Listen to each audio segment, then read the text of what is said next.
Me llamo Carolina y hace 3 años, cuando mi esposo consiguió una transferencia en la fábrica de autopartes de Salamanca, decidimos mudarnos a una zona residencial nueva en las afueras.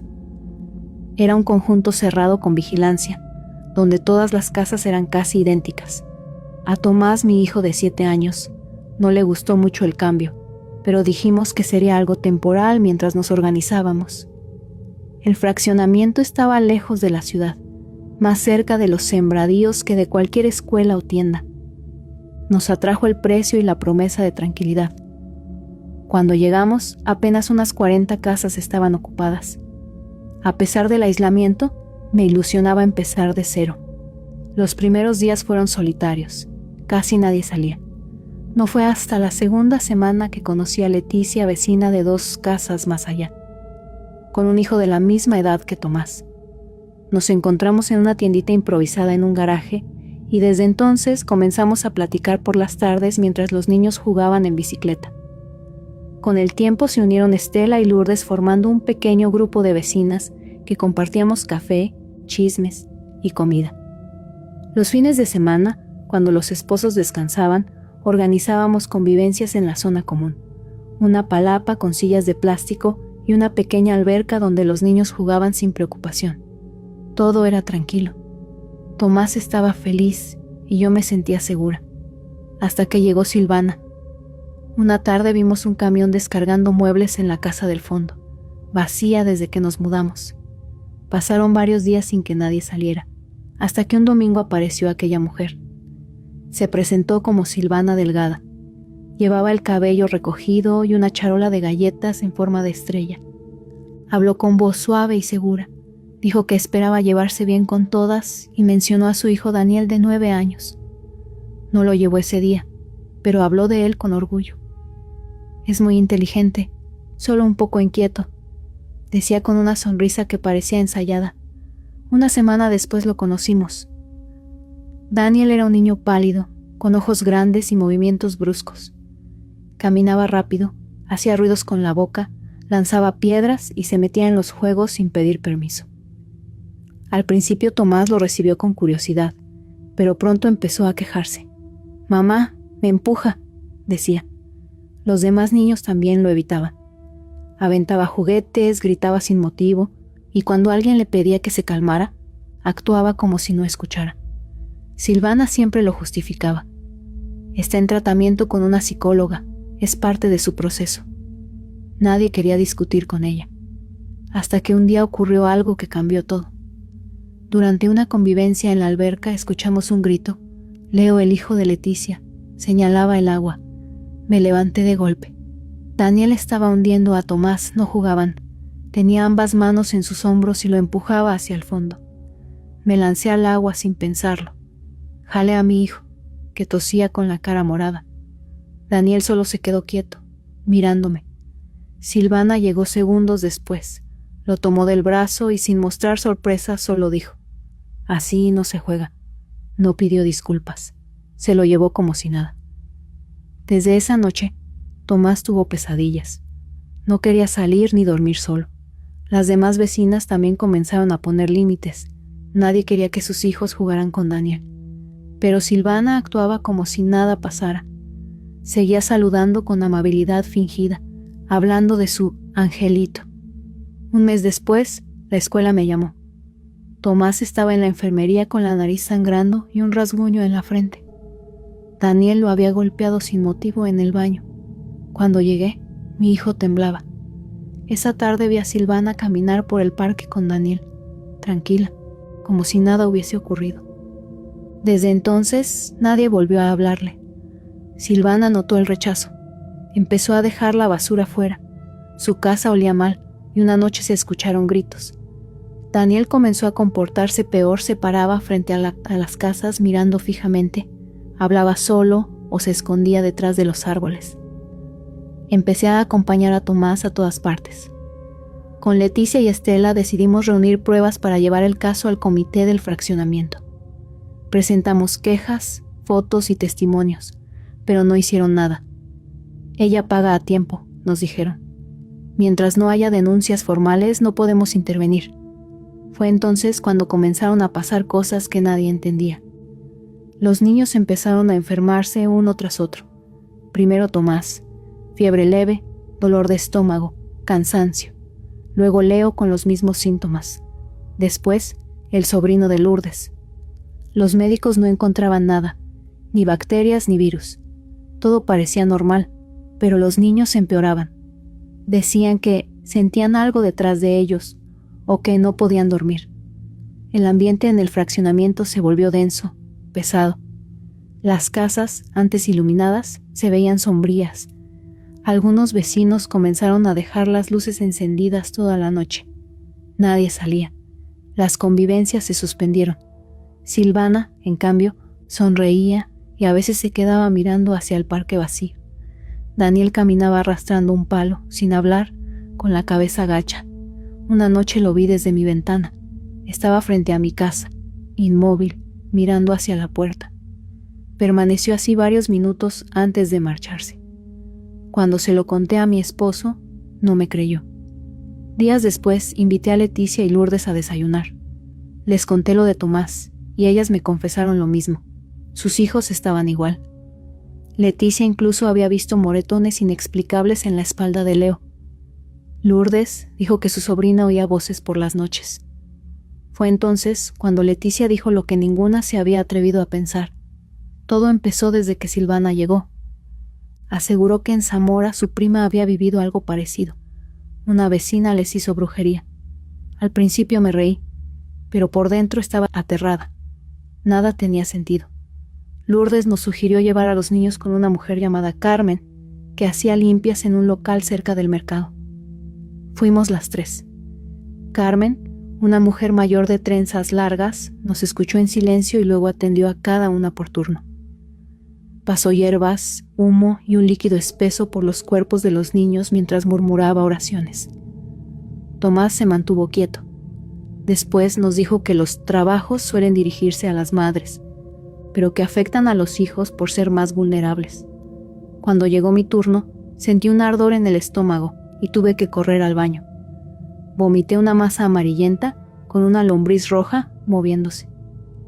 Carmen dijo que no era natural, que alguien me había dado algo preparado.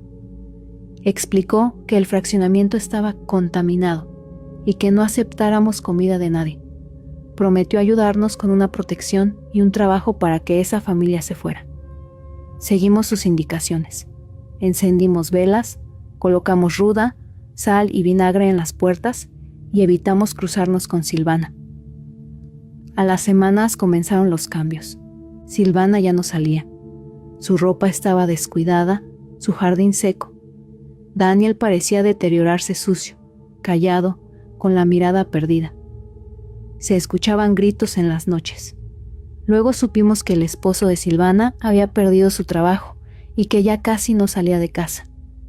Los días pasaron y la familia se desmoronaba, hasta que un día desaparecieron. No avisaron, no entregaron llaves, simplemente se fueron. Los dueños llegaron semanas después con un cerrajero. Recuerdo ver la camioneta blanca desde mi ventana. La propietaria salió llorando, diciendo que todo estaba destruido por dentro. Luego supimos los detalles: pisos rayados, paredes con símbolos extraños, cera derretida en el baño y marcas negras en el suelo, como si hubieran quemado algo. Silvana, su esposo y su hijo se habían ido sin dejar rastro. Tras su partida, el ambiente cambió, y por un tiempo todo parecía normal. Creímos que la pesadilla había terminado.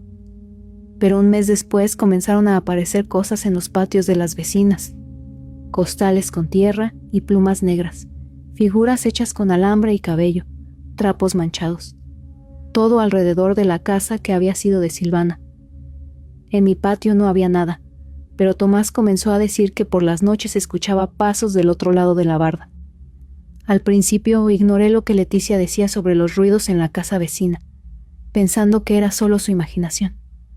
Pero una madrugada, mientras me levantaba por agua, los escuché yo también. Golpes sordos, como si arrastraran muebles en medio del silencio. Me asomé por la ventana, y todo estaba oscuro. Nadie vivía allí. Volvimos a ver a Carmen, la señora que antes nos había hecho las limpias. Esta vez fuimos Leticia y yo. Le contamos todo. Los ruidos, los síntomas extraños, los hallazgos. Carmen nos dijo que cuando alguien trabaja con cosas oscuras, deja rastros y que a veces no basta con que se vayan, porque lo que sembraron permanece. Nos recomendó hacer una segunda limpieza, no solo personal, sino del terreno completo. Nos dio instrucciones claras: sahumar cada rincón, marcar los bordes del patio con sal gruesa y encender una vela blanca en la entrada durante 7 días seguidos. Hicimos todo al pie de la letra. Limpiamos la casa con vinagre y ruda, encendimos inciensos y rezamos. Poco a poco el ambiente mejoró, los ruidos pararon y los niños dejaron de enfermarse. Pensamos que al fin todo había terminado.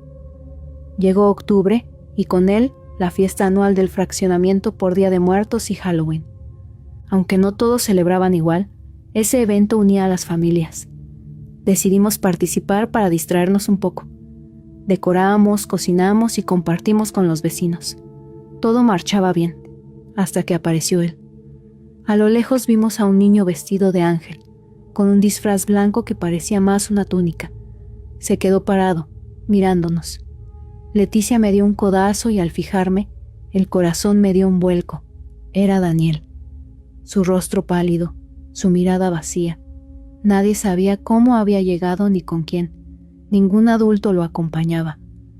El silencio se apoderó del lugar cuando caminó hacia nosotros. Se sentó solo, con un puñado de dulces en la mano. Los niños dejaron de jugar. Nadie se atrevía a hablarle. Pensamos que tal vez alguien lo había traído solo por la fiesta, pero no vimos ni a Silvana ni a su esposo. Cuando todos pasamos a cenar, Daniel se acercó al final de la fila. Sirvió comida como si nada. Yo lo observaba, inquieta. De repente, mientras Tomás comía a mi lado, Daniel se levantó y sin decir palabra le clavó un tenedor de plástico en la mano. Tomás gritó. La sangre corrió entre sus dedos. Corría a abrazarlo. Daniel se quedó quieto, sin expresión, y luego simplemente dejó el tenedor sobre la mesa y se alejó caminando. Nadie lo siguió. Esa noche llevé a mi hijo al médico. La herida no era profunda, pero sí dolorosa. Nadie entendía cómo Daniel había regresado, ni por qué. En los días siguientes, el fraccionamiento se llenó de rumores, pero nadie lo mencionaba directamente. Tomás no quería salir, dormía conmigo, se asustaba con cualquier ruido. Daniel desapareció tan repentinamente como había llegado. No volvió a verse ni él ni su familia. La casa seguía vacía. Algunos decían que quizá habían regresado solo de paso. Otros aseguraban que el niño se había metido sin permiso. Nadie sabía nada. El ambiente se volvió tenso otra vez. Leticia un día encontró en su patio una bolsita de tela atada con hilo negro. Tenía un olor rancio. No se atrevió a abrirla y la quemó. A la mañana siguiente, su perro amaneció muerto. El veterinario no supo explicar la causa. Lourdes empezó a tener pesadillas. Decía que veía a Daniel en su sala, mojado, con tierra en los pies, y que al despertar encontraba barro en las sábanas. Nadie se atrevía a reírse. Carmen nos pidió que volviéramos a verla. Dijo que había algo que no se había cerrado, que una energía seguía presente, porque alguien la alimentaba. Nos preguntó si habíamos recibido algo, un objeto o comida extraña. Dijimos que no. Entonces pidió ver a los niños. Cuando limpió a Tomás, él comenzó a llorar a mitad del ritual. Carmen me miró con seriedad y dijo que el niño cargaba algo que no le pertenecía, una marca, una presencia. Nos dio frascos con un líquido verde espeso y nos pidió lavar puertas y ventanas, quemar hojas por la noche y rezar durante 7 días.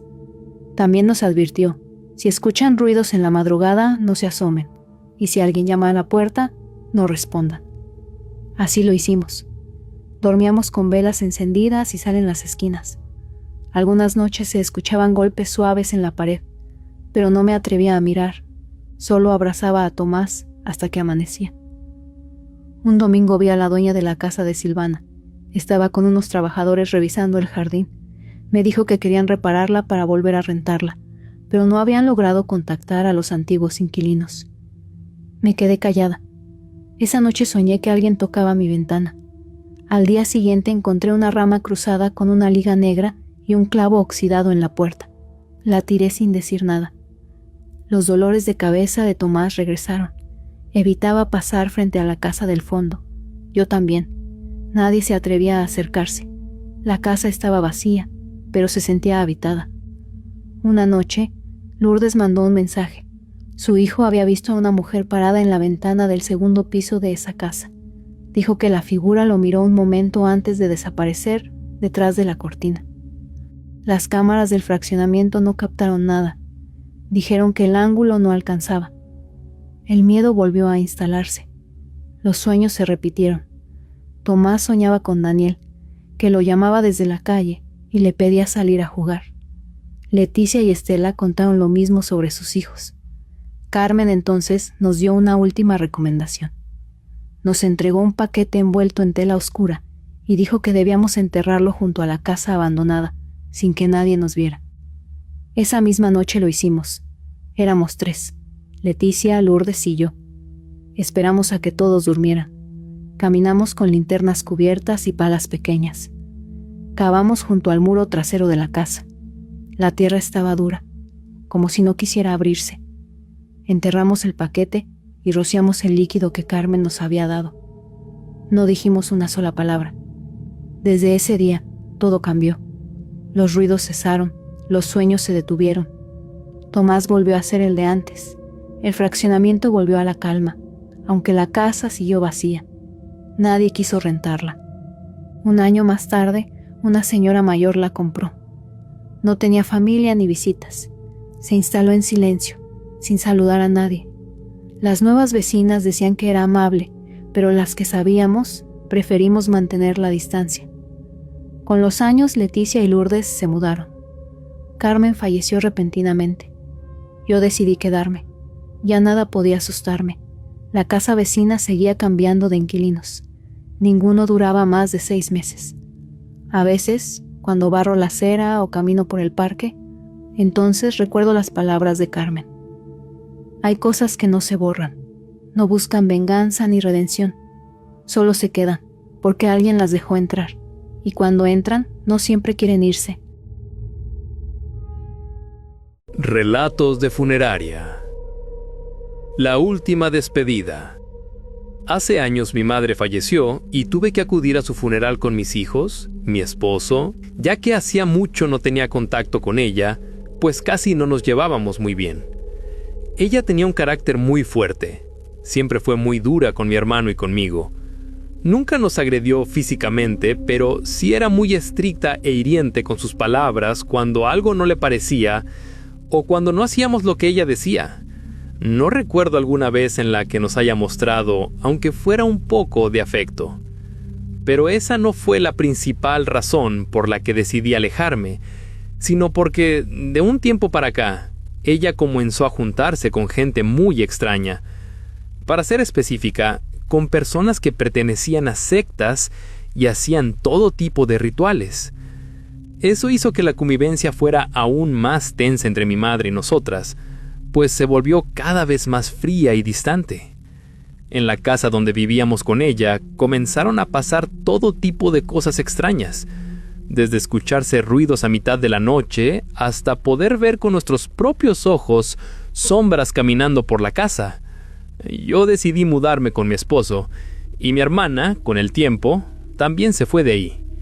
Como dije, desde entonces no convivía con mi madre, pues no quería que mis hijos estuvieran rodeados de la mala energía que ella misma había metido en su casa. Es aquí donde comienza mi historia. Cuando mi madre falleció, me habló mi hermana dándome la noticia y diciéndome que su cuerpo ya se encontraba en la funeraria y que teníamos que acudir para llenar todos los papeles para poder velarla. Llegamos a ese lugar. El ambiente por sí solo ya era deprimente y tenebroso. Lo primero que nos dijeron fue que mi madre llevaba 2 días de fallecida cuando la encontraron. Una amiga de ella la visitó y se dio cuenta de que mi madre yacía sin vida en el sofá de su sala. La causa de su muerte, según los forenses, fue un infarto. Yo empecé a llenar todos los formularios para poder velarla. Mi hermana se fue a casa, pues tenía su bebé recién nacida y no podía dejarla tanto tiempo. Yo me quedé en la funeraria preparando todo, Recuerdo que estaba completamente sola en la recepción, llenando papeles, cuando escuché claramente la voz de mi madre llamarme por mi nombre. Me quedé paralizada. Hice silencio para ver si volvía a escuchar algo o si había sido solo mi imaginación, pero de nuevo escuché la voz de mi madre diciéndome: «Sofía, aquí estoy». Me levanté de mi asiento y caminé por un largo pasillo de donde venía la voz. El pasillo era tan largo y estrecho, había varios cuartos a los dos lados. Algunas puertas estaban abiertas y solo podía ver habitaciones llenas de ataúdes de todo tipo. En eso volví a escuchar su voz, hablándome desde el fondo del pasillo. Yo estaba muy asustada. No me pregunten por qué seguí la voz. Tal vez porque quería confirmar que mi madre estaba muerta, o si de verdad era ella la que me hablaba. Seguí hasta llegar a un cuarto donde decía claramente que solo el personal podía entrar. Era el último cuarto al fondo del pasillo. Estaba la luz apagada, por lo que no podía ver nada por la pequeña ventana que tenía la puerta. Mi intuición me hizo abrirla. Prendí la linterna de mi celular y ahí la vi. Mi madre estaba en una camilla, sin ropa, con los ojos abiertos. Me impresioné mucho al verla. Nunca había visto un muerto, mucho menos imaginé ver a mi madre así. Para ser sincera, también sentí miedo. En ese momento giré mi celular con la linterna para buscar de dónde se encendía la luz, y en ese segundo que me giré, escuché cómo rechiró la camilla donde se encontraba mi madre. Giré rápidamente la linterna otra vez hacia ella, y ahí estaba, sentada, viéndome sin expresión en su rostro. Caminé hacia atrás lentamente para poder salir de la habitación. Una vez que salí, eché a correr casi llorando del miedo, llegando otra vez hasta la recepción. Me tropecé con la chica que atendía. Me preguntó si estaba todo bien. Yo seguía llorando, sin poder decir una palabra. Me ayudó a sentarme e intentó calmarme. No quise contarle nada de lo que había sucedido, ni lo que había escuchado o visto, pues sabía que pensaría que estaba loca. Solo le dije que me sentía mal por la muerte de mi madre, que ya había terminado de llenar todo para su funeral y que me iba. Llegué a casa en estado de shock. No le conté nada a mi marido, mucho menos a mis hijos. No quería alarmarlos y también sabía que era algo difícil de creer. Esa noche no pude dormir. Tenía la imagen de mi madre muerta viéndome y llamándome en ese cuarto oscuro. Al día siguiente llegamos a la funeraria muy temprano, pues ya tenían a mi madre lista en el ataúd para comenzar a velarla. Aún estaba todo vacío. Los amigos y familiares no habían llegado, pues oficialmente el velorio comenzaba a las 9 de la mañana y apenas eran las 7. Fui con mi esposo a pagar los servicios funerarios y dejé a mis hijos sentados en la sala donde estaba su abuela. De pronto vi a mi hijo mayor afuera hablando por celular. Salí y le pregunté por qué dejaba a su hermana sola. Mi hija Daniela, que apenas tenía 6 años, estaba dentro. Él me respondió que estaba hablando con su novia, que no le iba a pasar nada a Daniela por quedarse tantito sola. Fui rápidamente por ella, pues no quería que estuviera ahí sola. Cuando entré a la sala, mi hija estaba recargada en el ataúd, platicando sola y hasta riéndose. Me acerqué y le dije: «Dani, ven para acá, ¿qué estás haciendo?». Ella me respondió con algo que me dejó helada: «La abuela no quiere que me vaya, estamos platicando». Me acerqué rápidamente a ver el cadáver de mi madre. Estaba con los ojos cerrados. Me quedé en silencio asimilando lo que mi hija me acababa de decir. Solo la tomé del brazo y la saqué de ahí. Ella forcejeó conmigo para soltarse e ir otra vez hacia donde estaba su abuela, diciéndome que no quería irse, que la dejara quedarse con ella. Me enfurecí y le dije: «Tu abuela está muerta, deja de decir mentiras». Mi hija salió corriendo, llorando, hacia donde estaba su padre. Mi esposo la cargó y le preguntó qué pasaba. Ella le dijo lo mismo, que yo no la dejaba estar con su abuela, que quería seguir platicando con ella. Mi esposo me volteó a ver, calmó a mi hija para que dejara de llorar y se la llevó a comprar dulces a una tienda enfrente. Mi hijo seguía afuera hablando por teléfono. Yo volví a entrar a la sala y comencé a rezar. Pedía para que mi madre encontrara la luz y pudiera descansar en paz, para que no fuera un alma en pena como yo creía que era. Mientras rezaba, se apagaron las velas que estaban prendidas alrededor de su ataúd, lo cual me pareció muy raro porque no entraba ninguna corriente de aire a esa sala. Después de eso se fue la luz por completo, quedando en total oscuridad, pues esa sala no tenía ventanas por donde entrara la luz natural. Dejé mi celular cargando en el vestíbulo. Comencé a sentir escalofríos por todo mi cuerpo. Corrí para salirme de la sala, pero de alguna manera la puerta estaba trabada. No podía salir. Toqué muchas veces para que alguien me abriera, pero nadie me escuchaba, pues casi no había personal ahí y mi hijo seguía afuera hablando por celular. Estaba desesperada, gritando, cuando sentí que algo me tocó el hombro. Quise desmayarme, pero logré girar la cabeza con ese temor que recorría cada centímetro de mi cuerpo. Era ella. Era el cuerpo de mi madre hablándome, diciéndome que regresaría por mi hija, pues ya no me pertenecía porque se la había entregado a él. Me desvanecí totalmente, caí inconsciente. No supe más de mí hasta que desperté en un hospital. Abrí los ojos y estaban mi marido y mi hermana ahí. Me dijeron que me habían encontrado desmayada en la sala y que me habían trasladado de emergencia. Lo primero que pregunté, desesperada, fue ¿dónde estaba mi hija? Me dijeron que la habían dejado en la funeraria con su hermano y el esposo de mi hermana. Me quité todo lo que me habían puesto y salí corriendo de la habitación del hospital. Mi esposo me gritaba que esperara, que me estaban poniendo suero, que mis hijos estaban bien. Pero yo sabía que no estaban seguros en esa funeraria con el cadáver de mi madre. Me subí a la camioneta. Mi esposo y mi hermana apenas alcanzaron a subirse. Aceleré. Llegamos corriendo a la funeraria gritando el nombre de mi hija, Daniela. A quien vi primero fue a mi hijo. Le pregunté dónde estaba su hermana. Me respondió que en el baño. Corrí hacia allá, pero mi hija no estaba. Salí desesperada preguntando por ella, regañando a mi hijo por descuidarla. Él me dijo, «Mamá, te juro que estaba en el baño. La vi meterse ahí y no la he visto salir». Todos comenzamos a buscarla. En eso ya estaba llegando la gente para el funeral. Yo solo pensaba en encontrar a mi hija. Pedí ayuda al personal y entre todos comenzamos a buscarla. Pero había un lugar donde nadie había revisado: el ataúd de mi madre. Me acerqué lentamente hasta su ataúd y mi madre no estaba. Le dije a mi esposo lo que ocurría.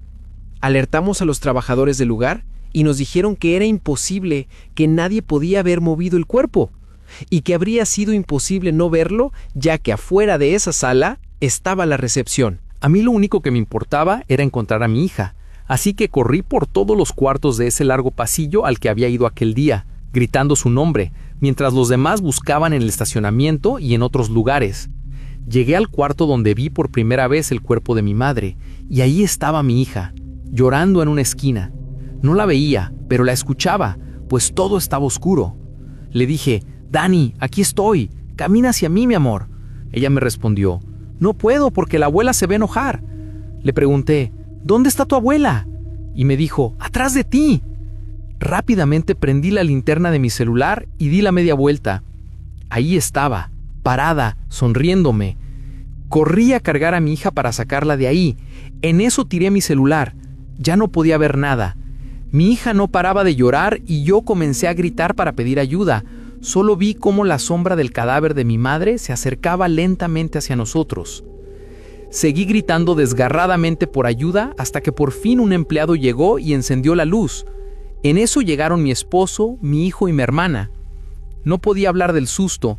Mi hija y yo estábamos llorando incontrolablemente. Salí corriendo con mi hija en brazos, la llevé a la camioneta sin decir una palabra y nos fuimos de ahí. Mi marido y mi hermana se quedaron en la funeraria. Llegué a casa e intenté calmar a mi hija, quien seguía en estado de shock.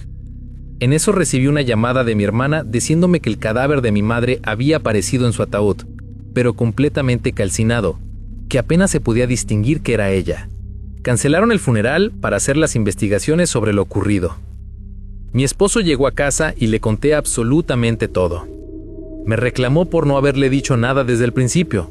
Me abrazó y me dijo que ya todo había pasado, que todo estaría bien.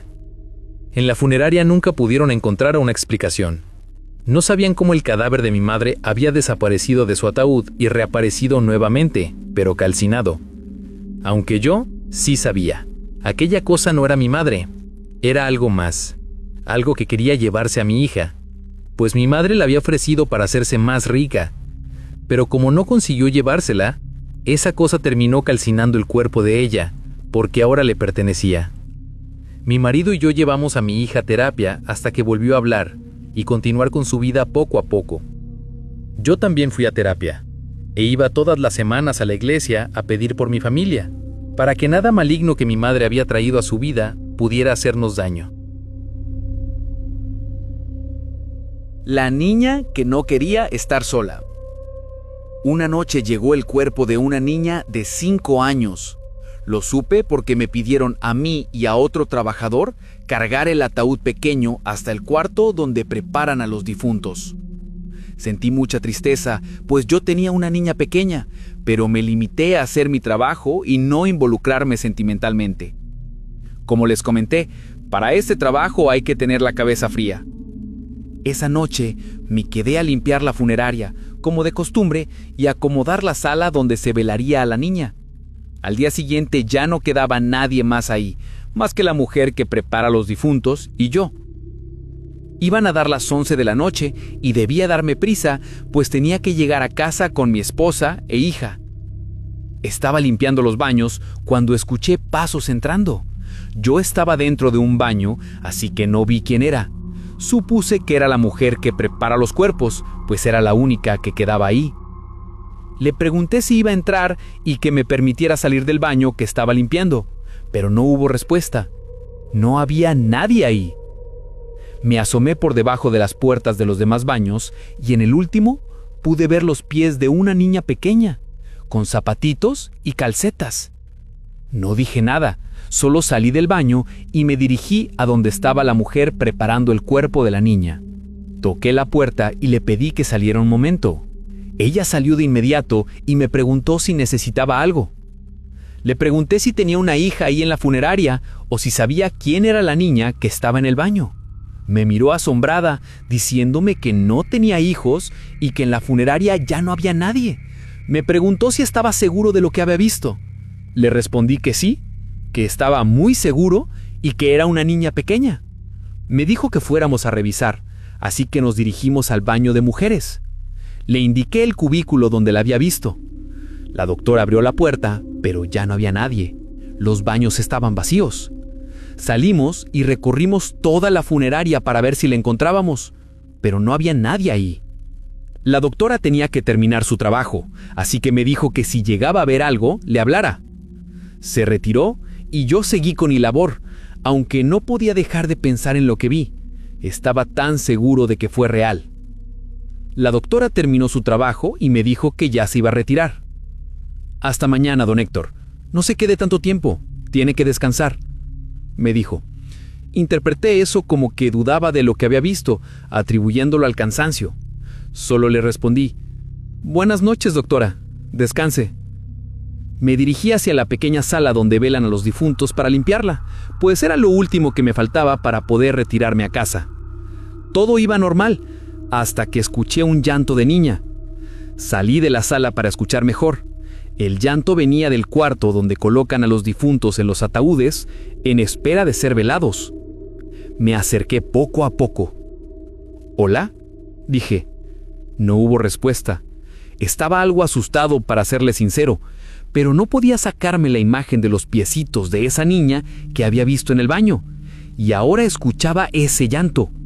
Tenía que averiguar qué estaba pasando. Abrí la puerta y de inmediato el llanto cesó. Hubo un silencio total. El único ataúd que había era el de la niña que había llegado esa noche. Se encontraba cerrado, ya con la pequeña dentro. Cerré la puerta para retirarme y de inmediato se volvió a escuchar el llanto de la niña. Era un llanto desconsolado y no me quedaba duda alguna de que venía de ese cuarto. No me atreví a abrir la puerta de nuevo y también estaba seguro de que la niña que había visto en el baño era ella. Me retiré lentamente de ahí, tomé mis cosas y cerré la funeraria. Sentí mucha tristeza de camino a casa, pues no podía dejar de pensar en aquella pequeña. Una semana después lo hice, pero eso no quitó que hasta la fecha recuerde a aquella pequeña que lloraba para que no la dejara sola en la oscuridad. Yo trabajaba en una finca rumbo a San Juan de la Vega. Éramos 4 chambeando. Yo traía todavía tierra en las uñas, el olor del diésel pegado a la playera, y nos sentamos en una casita pegada al granero. El piso era de tierra apisonada, un fogón chiquito tiraba poquita luz, el café de ollita hervía, sabía a canela y a humo, y había uno que otro pan medio duro. Pero ya sabes, es lo que hay. Como siempre pasa, se empieza la plática. De esas que se calientan solas. Que si las brujas, que si los nahuales, que si las luces que se ven allá por el cerro cuando no hay luna. Yo, de bocón, dije, esas son puras cosas de gente asustada. Uno cansado ve lo que sea. Sí, así era yo, burloncito. Total, que entre palabras y risas, uno de los hijos del dueño, un morrillo serio, me suelta. Si quieres ver, nomás no corras, ni le hables. ¿Ver qué? Pregunté. La luz mala. Me reí, no fuerte, solo un poco, porque la voz del señor dueño se metió por encima de todo el chisme. Dijo bajito, con ese tonito de papá que te acomoda sin gritar. Respeten la noche. De pronto cayó ese silencio raro que se siente en el campo. Cuando el café se empieza a terminar, la lumbre se queda roja, ni viva ni muerta. Nos acostamos en los catres. Yo pegado a la puerta como el menso que se sienta en el pasillo del cine. Me quedé viendo la lucecita del fogón que hacía sombras en las paredes, ese parpadeo que te va durmiendo. Creo que me fui, no sé cuánto, porque me despertó un ruido. No era fuerte, era como alguien arrastrando la suela sobre la tierra. Pensé, ha de ser algún perro. Ya iba a voltearme cuando vi, por debajo de la puerta, un resplandor raro. No era blanco como foco ni naranja como lumbre. Era entre amarillo y verdoso, y se movía despacito, como si respirara. Me senté. Sentí el frío en las plantas de los pies y me vino a la cabeza la vocecita esa. No le hables. Mira que yo no soy de hacer caso, pero ahí me quedé viendo la rendija. No aguanté. Me paré, empujé la puerta apenas lo suficiente para asomar la cara, y ahí estaba. Una bola de luz del tamaño de una pelota, flotando bajita, a unos 30 centímetros del suelo, dando vueltas lentas, como buscando algo. No hacía ruido ni echaba humo, pero el olor cambió. El aire se puso pesado. Sentí como si me hubieran puesto una moneda en la lengua. Sabor a metal que no se quita. Atrás de mí alguien se incorporó y me dijo, ¿qué ves? Ya estaban todos despiertos, sin hacer bulla. El hijo del dueño estaba parado sin camisa, con un escapulario colgándole del pecho. Me miró como diciendo, ¿qué vas a hacer? Yo traía en la bolsa una lamparita de mano. Me la puse en la palma, la encendí y apunté hacia esa cosa. Se apagó un segundo como cuando le echas luz a los ojos de un gato y parpadea al instante, pero luego empezó a brillar más fuerte, como si se hubiera enojado por la molestia. Dio un brinquito hacia mí. No fue imaginación. Sentí el aire helado en la cara, como cuando alguien corre y te alcanza la corriente. Ahí se me bajó lo valiente. Me metí de espaldas, me pegué en la cadera con la puerta y casi me voy de hocico. La bola se quedó pegada al marco un segundo. Se me hizo larguísimo. Luego se movió hacia el maizal, flotando sin prisa. Yo, con el corazón en la garganta, escuché a los perros aullar a lo lejos. No eran ladridos de pleito, sino esos aullidos parejos que parecen no terminar. Nadie dijo fantasma, ni bruja. Nada. El señor, sin hacer caras, se levantó. Abrió un cajoncito de madera que olía a alcanfor, sacó una bolsita de tela, la abrió y sacó una medallita de San Benito en un cordón. Me la puso en la mano como quien da un vaso de agua a alguien que se ahoga. Póntela, dijo, y no la sueltes hasta que amanezca. No era orden ni consejo, era de esas cosas que se dicen cuando ya no queda otra. Yo no soy mucho de medallitas ni de eso, pero tampoco soy menso. Me la colgué. Se sentía fría, pero al rato me dio un calorcito, como un soplo tibio por dentro del pecho. Me aflojé tantito. Pude respirar bien. El hijo del dueño se acercó a la puerta y sin abrirla dijo despacito, como si alguien lo escuchara del otro lado. No te metas.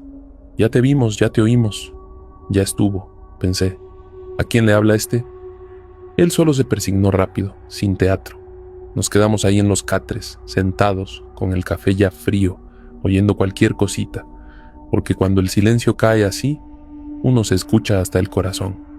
La bolita ya no se veía, pero de pronto se encendía una lucecita entre las pencas, como si asomara y luego se escondiera, como un niño jugando. En una de esas se apagó todo. Solo quedó el zumbido del foco de afuera y el olor ese, necio, pegado al bigote. Quise reírme de nervios, pero no pude. Tenía los dedos entumidos. El pulgar de la mano derecha se me iba para atrás solito. Me acosté con la medalla cerrada en la mano, como si fuera una piedra caliente. Te juro que cada vez que medio me dormía, sentía que alguien me miraba desde la rendija. No era una mirada mala, más bien curiosa, como cuando te pruebas unos zapatos y el vendedor te observa nomás para ver si te quedan. No dormí, mejor ni te miento. Me quedé con los ojos abiertos, viendo el techo de lámina y contando mi respiración bajito para calmarme. Cuando empezó a amanecer, el cielo apenas se pintaba de gris y se oyó otra vez el ras, ras en la tierra, pero lejos, como si esa cosa se fuera a otra parte. El ambiente se alivió, como cuando abres una ventana y se sale lo encerrado. Me senté, miré mis manos, me quité la medalla para verla de cerca. Por atrás tenía grabadas unas letras chiquitas que no entendí. Dije bajito, gracias. No supe ni a quién. Salí despacio. El frío de la mañana me pegó de lleno. El maizal estaba callado, sin luz rara. Me cayó el 20 de que la boca aún me sabía a metal, como si hubiera mordido un clavo. No dije nada. Me guardé la medalla por dentro de la playera y me quedé parado, oliendo a tierra y café rancio, con la sensación de que alguien me había medido por dentro, que me dejó pasar no porque yo fuera gran cosa, sino porque así tocó. Ese día amanecimos raros, no desvelados, no crudos, raros, el cuerpo pesado, la cabeza lenta, los oídos zumbando. Nadie dijo nada, pero todos sabíamos que algo no estaba bien. Yo traía la boca amarga, con el mismo sabor a metal. Uno de los muchachos murmuró que olía raro, como a fierro mojado. El viejo solo respondió: «Es el olor del amanecer en el campo. Ya váyanse a trabajar». Yo todavía traía la medalla puesta y no tuve valor de quitármela. La neta, sí me daba cosa. Sentía que si me la quitaba iba a regresar eso que andaba allá afuera. No sé cómo explicártelo, pero me daba miedo hasta el aire. Fui a trabajar con la medallita colgada bajo la camiseta. A cada rato me la tocaba, sin querer, solo para asegurarme de que seguía ahí.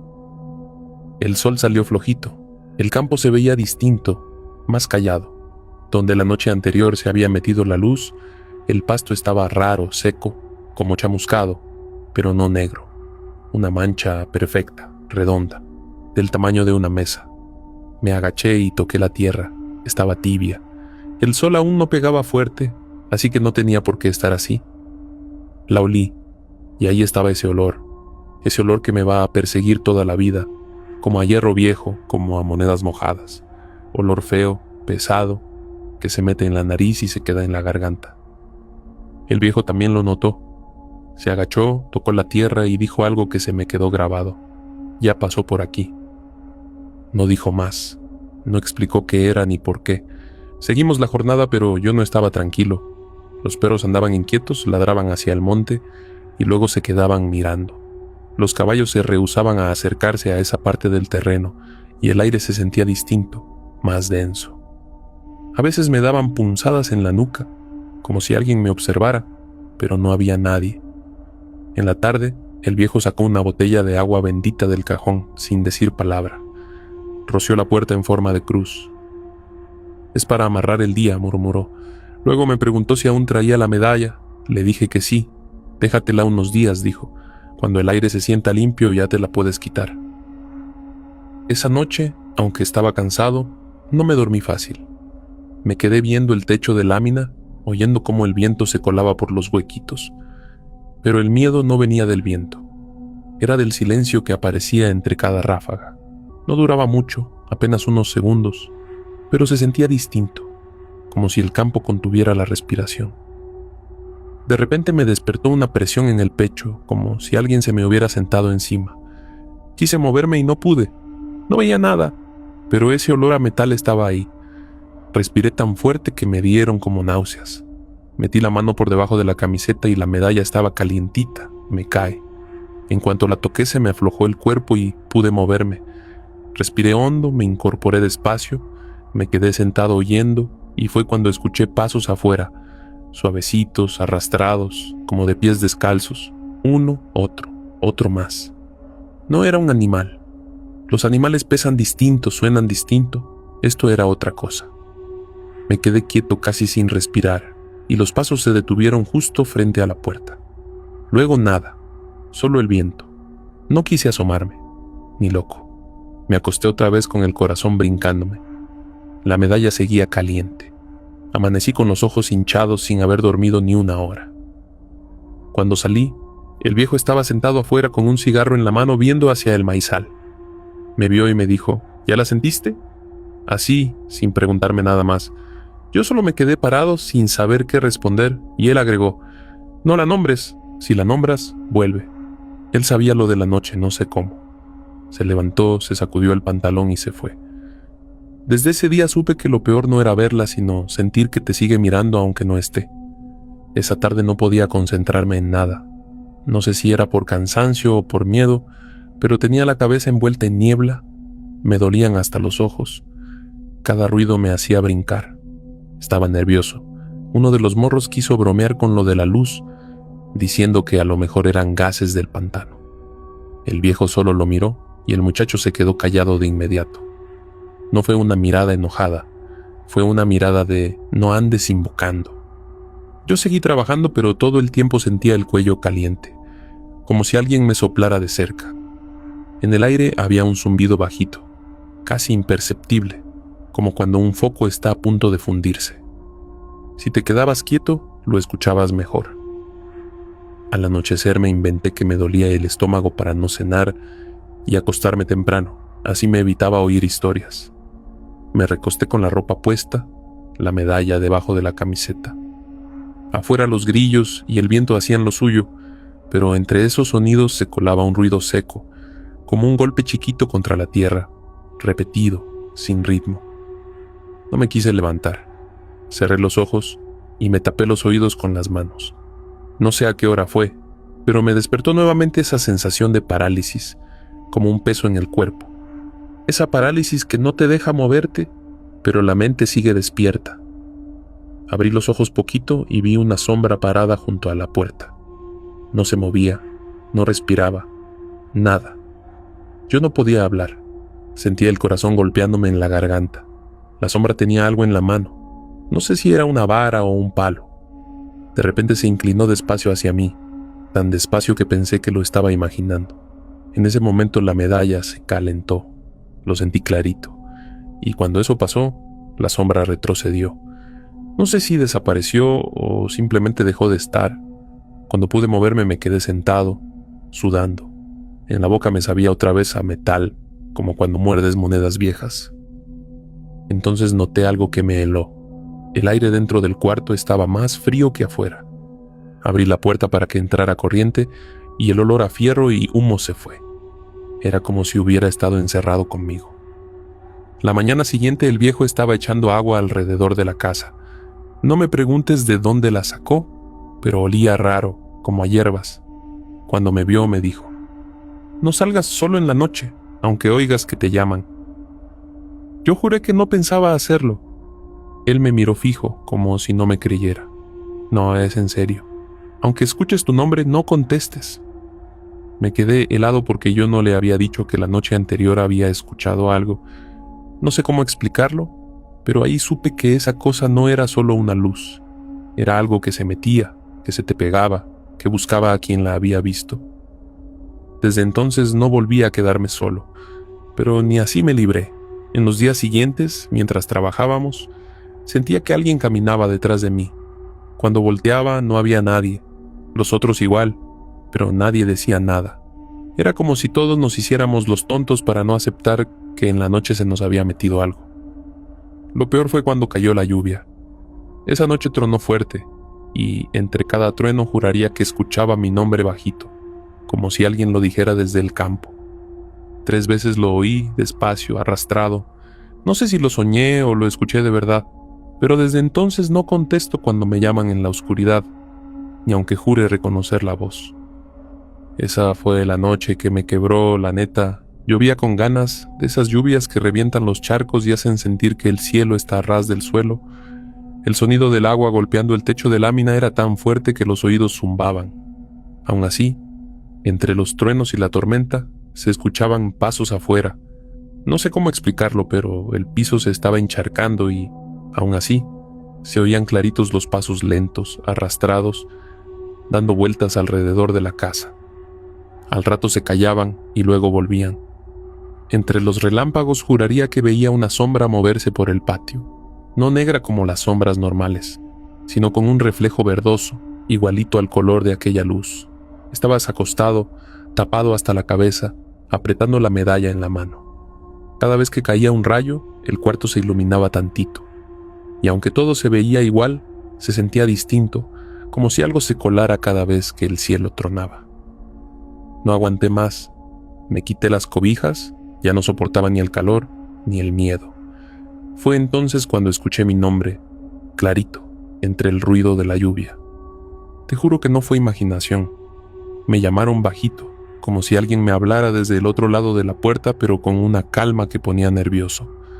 No gritaron, no insistieron, solo lo dijeron una vez, despacio. Me quedé quieto, recordando lo que el viejo me había dicho. Aunque oigas tu nombre, no contestes. No respondí, pero el cuerpo te traiciona. A los segundos, sin pensarlo, di un paso hacia la puerta. No la abrí, pero estiré la mano y fue como si la metiera en agua helada. La piel se me erizó y el pecho se me apretó. El olor a metal volvió, más fuerte, más espeso, como si lo respirara desde adentro. De pronto algo golpeó la puerta una sola vez, seco, fuerte, pero sin enojo, más bien como avisando que ahí estaba. Luego nada, ni viento, ni lluvia, ni pasos. Todo se quedó en silencio. Salí corriendo hacia donde dormía el viejo. Lo encontré sentado, despierto, como si me estuviera esperando. Tenía un rosario en la mano, pero no rezaba. Solo me miró y dijo, «Ya se te paró enfrente». Yo no podía ni hablar. El cuerpo no me respondía. Él se levantó, agarró un poco de agua de una botellita que tenía junto a la cama, me la echó en la cabeza y dijo algo en voz bajita. No era un rezo, era como si hablara con alguien. Lo repitió 3 veces y luego me pidió que me sentara. «A ti no te quiere hacer daño, nomás te está tanteando», dijo. No dormimos más. Afuera volvió a llover, pero sin truenos. El agua caía tranquila. El viejo solo miró hacia afuera y murmuró, «Eso no se apaga, nomás cambia de dueño». Nunca supe qué responder. Al amanecer salí a ver el patio. En la tierra había 3 marcas, como dedos grandes y alargados hundidos en el lodo. Justo frente a la puerta, una pluma negra brillante mojada. La toqué con la punta del zapato y un escalofrío me subió desde la espalda hasta los dientes. La levanté con una varita y se la llevé al viejo. La vio, suspiró y me dijo que la tirara al fuego. Todo lo que deja lo hace para tentar. La pluma hizo un ruido raro al quemarse. No como los normales, más bien como cuando echas grasa en aceite caliente. Olía feo, a carne y metal. Ese día me fui. Le dije al viejo que no pensaba quedarme una noche más. No me detuvo. Solo me pidió que donde fuera que me quedara pusiera un vaso con agua cerca de la cama. La espanta lo que no tiene cuerpo, me dijo. Desde entonces no duermo tranquilo cuando llueve. No sé por qué, pero cada vez que se viene una tormenta me despierto solo antes del primer trueno. Me quedo escuchando con los ojos abiertos, esperando no oír mi nombre, porque si lo escucho otra vez, siento que esta vez sí voy a contestar.